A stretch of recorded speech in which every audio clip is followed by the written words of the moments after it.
When I lived in my previous apartment, I had the storage unit that was at the storage facility, like down the street from the building.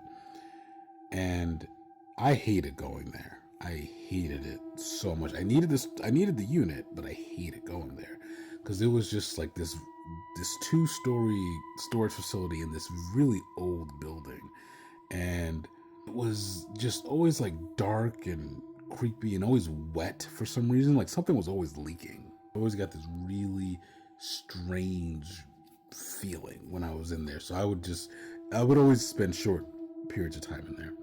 One of the times I was there, I went to one of the workers in the office and I'm like, "Hey, have you ever seen anything weird in this place? I get a weird feeling about this place. I want to know if you ever, seen anything weird."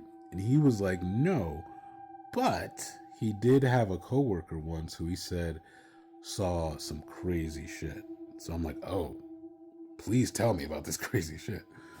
So he tells me that one night, when like an older coworker of his is kind of shutting down for the night, ending his shift, when he sees a car kind of pull into the little carport area that they have, which isn't like, out of the ordinary. Like plenty of people, if you have a unit that you can go in there any time of night as long as you have the code, and they had the code and they came in and everything's good. So he's kind of getting ready and he sees them on the surveillance camera and he can hear them, right? And so he hears them talking about it's a brother and sister. And they're talking about getting this necklace from the storage unit. They happen to have one of the like bigger storage units on like the other side of the facility. And they were talking about some sort of necklace. Um and that we need to get this necklace and yada yada yada. It's like a necklace of like an aunt or something, I don't know.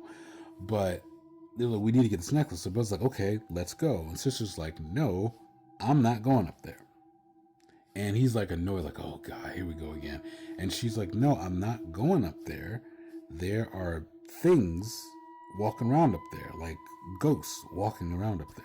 The brother's like, what are you talking about? There's no ghost. Come on, like, grow up. And she's like, well, I'm not going up there. So peace be with you. Brother's like, fine, whatever. He goes up to the facility. It goes up to the second floor. And once he's up there, immediately he gets like a bad feeling, but he kind of ignores it, thinking it's like, whatever. Maybe he's tired, maybe he just ate something bad, whatever it was. So he starts walking to the unit. As I said, the unit's on the other side of the facility.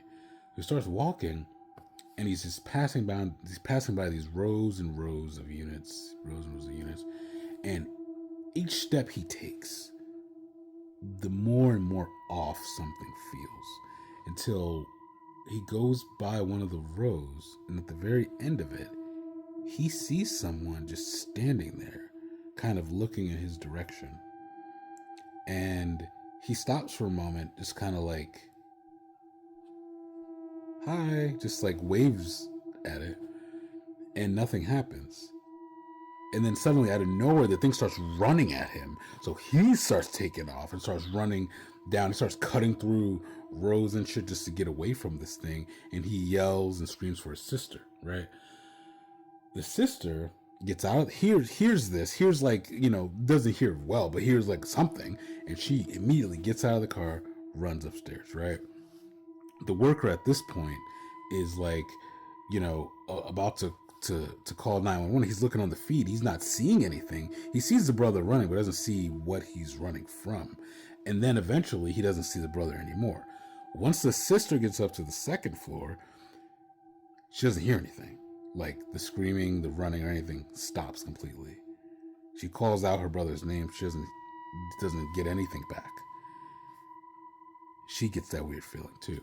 She starts walking in the direction of the unit, and she starts hearing whispering.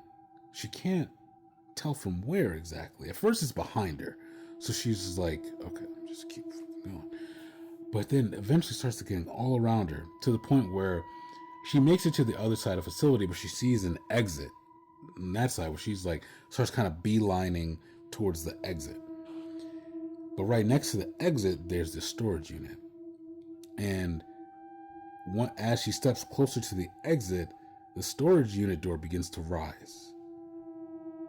The closer she gets, the more it starts rising and rising and rising, until eventually it just shoots up and open, right? And she starts kind of leaning into the storage unit to see what the hell, what's going on. And at that moment, her brother comes running down the row. And so now they're both like in front of this massive open storage unit.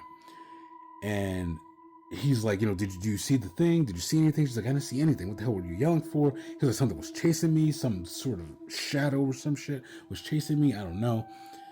And then they hear something in the unit, turn on the flashlight on their phone, and it's a man who's tied up and he's dehydrated. He's been in there for a while, for a long time. And right at his feet is a necklace. And so the sister grabs the necklace, looks at her brother, and tells him, you can't leave these things here. Whenever you get rid of one of their, talking about their victims, once you get rid of one, you have to get rid of everything of any one of their possessions. Because if you don't, they will be walking around this place. And he was like, I'm sorry, I didn't believe you. I'm sorry that I never believed you about that. I'll do better. I'll do better. So they look around the storage for any other, belongings from one of their previous victims. And then they don't find anything, just the man in the chair. They say, all right, close the storage door, and then they leave.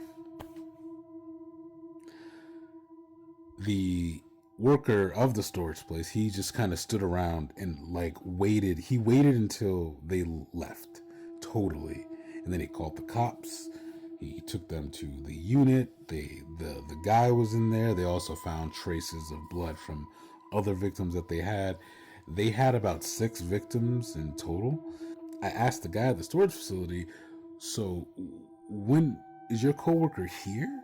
Can I talk to him? Can I ask him some questions? And he was like, after that night, after the cops came, nobody ever saw or heard from him ever again. So take for that what you will, but I took all my shit out of storage. That's for damn sure.